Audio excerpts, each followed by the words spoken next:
High বন্ধুরা, তোমরা কেমন আছো? আশা করি খুব ভালো আছো। আমিও খুব ভালো আছি। তো তোমাদের সাথে একটা আলপনার ডিজাইন শেয়ার করলাম। আমার প্রায় অনেকটা কাজ এগিয়ে যাওয়ার পর আমি ভিডিওটা করলাম। তো আমি শিওর ছিলাম না ভিডিওটা বানাবো বলে। আমি প্রায় ফার্স্ট টাইম আলপনা ডিজাইন করছি। তো আমার খুব ভালো লাগছিল, কারণ ডিজাইন এই প্রথমবার ফার্স্ট করছি। আবার উপরন্তু আমার খুব ভয়ও করছিল কোনটা কার পর কেমন ডিজাইন দেবো, তো ভাবতেও একটু টাইম লাগছিল। তো দেখো বন্ধুরা, আমি প্রায় এরমভাবেই কাজটা করছিলাম। তো তার ভেতরে ভেতরে দেখতে পাচ্ছ যে একটা করে আমি ডট দিয়ে দিয়েছিলাম। প্রথমে আমি ওইটা একটা বর্ডার লাইনের মতন কেটে নিয়েছিলাম, তো তার ভেতরে ভেতরে ডট দিচ্ছিলাম।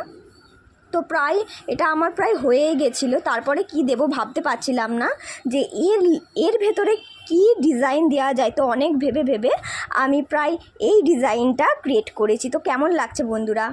হাই বন্ধুরা, তোমরা কেমন আছো? আশা করি খুব ভালো আছো। আমিও খুব ভালো আছি।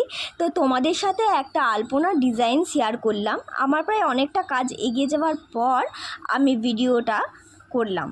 তো আমি শিওর ছিলাম না ভিডিওটা বানাবো বলে। আমি প্রায় ফার্স্ট টাইম আলপনা ডিজাইন করছি। তো আমার খুব ভালো লাগছিল, কারণ ডিজাইন এই প্রথমবার ফার্স্ট করছি। আবার উপরন্তু আমার খুব ভয়ও করছিল কোনটা কার পর কেমন ডিজাইন দেবো, তো ভাবতেও একটু টাইম লাগছিল।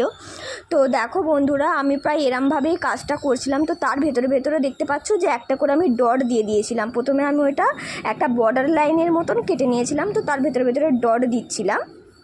তো প্রায় এটা আমার প্রায় হয়ে গেছিলো। তারপরে কি দেব ভাবতে পারছিলাম না যে এর ভেতরে কি ডিজাইন দেওয়া যায়। তো অনেক ভেবে ভেবে আমি প্রায় এই ডিজাইনটা ক্রিয়েট করেছি। তো কেমন লাগছে বন্ধুরা?